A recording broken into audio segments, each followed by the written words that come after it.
Optima is an EU-funded project with the purpose of improving the quality of shellfish production in Europe. Europe has a fundamental problem in that the productivity in the aquaculture sector is not achieving its targets. It is flatlined. So they want to improve the practices in growing aquaculture species to let the public know of the benefits of aquaculture and that it's a low carbon, environmentally sensitive means of production.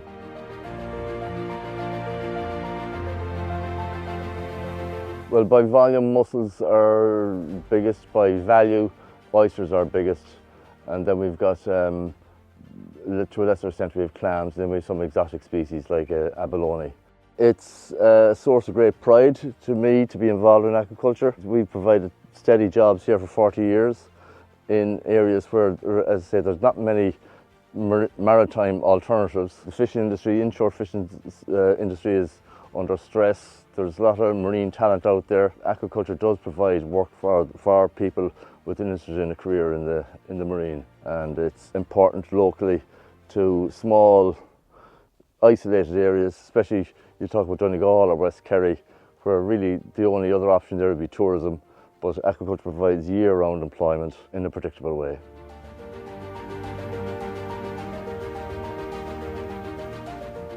The farming techniques used in, I'll start with rope mussel farming, the one that's nearest to my heart, which we basically adopted a New Zealand system of using what they call long lines, which is a series of floats lashed together and forming a structure, typically from 110 metres to 150 metres long, and from that there is rope suspended.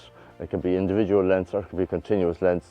Most people have made the conversion to a continuous length, which is a lot more user-friendly. It's more adapted for mechanisation.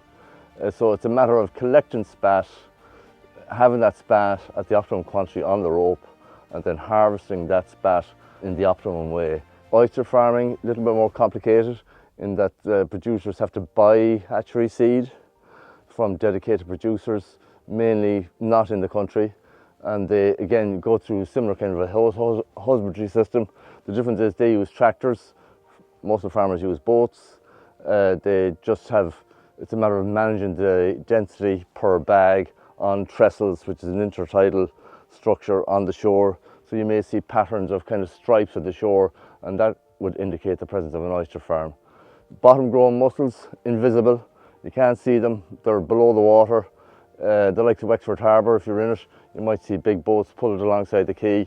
They are mussel dredging boats, where they dredge for seed in the Irish Sea, disperse it, maintain the optimum density.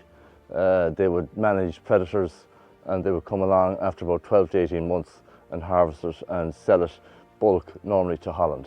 The unique advantage to shellfish farming in Ireland is it's relatively new, so we're not constrained by tradition, and we're not constrained by restrictive producer organisation rules, of which is a common theme in continental Europe, where you've got a very traditional business, and if you have to more or less confine your growing techniques to the established ones that are there, they don't tend to favour alternative techniques, whereas in Ireland we can embrace new ideas more quickly. On our own farm, we're lucky not to have experienced mortality events and diseases. But in the oyster industry, that unfortunately is not the case. There have been numerous reports of high mortalities, difficult to pin down, but it's a constant challenge to the industry. Mortalities are a constant challenge to the oyster industry. Storms impact us all, as we've all noticed. The seawater temperatures are slowly increasing. That's releasing more energy into the weather systems. So the storms we have in January tend to be more severe than we've had before. We have high rainfall events which can affect the water quality. But in terms of my own personal experience, last year was a year of exceptional wind, where we've had a lot of structures were disrupted, lots of tangling, anchors shifted. In this bay as well, in Clew Bay, we've had severe impacts on oyster farms where trestles were uprooted and shifted by wind and wave power to an unrecognisable extent. So it is becoming a problem and something we're aware of. Well, this sector reduces environmental footprint by adapting different technologies. I speak from my own case. I'm a rope mussel farmer. We used to use a single-use plastic in a single length, and by the end of the year we might have 60 or 70 tonnes of that accumulated, and that became a headache commercially and environmentally. So we worked hard to come up with an alternative. We come up with a system that was used in New Zealand and also to a certain extent used in Spain, which is we use a biodegradable cotton tube to support our mussels in the grow out stage to keep them attached to the rope.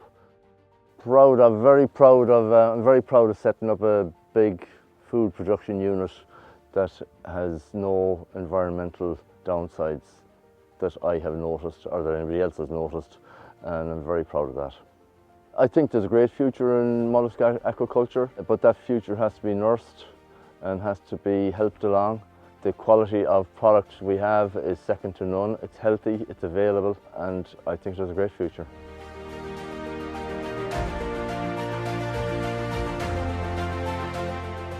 Optima has achieved a collaboration between different shellfish producing countries and has created heightened awareness between the differences of those different countries and is working towards solutions that will benefit the whole EU production area.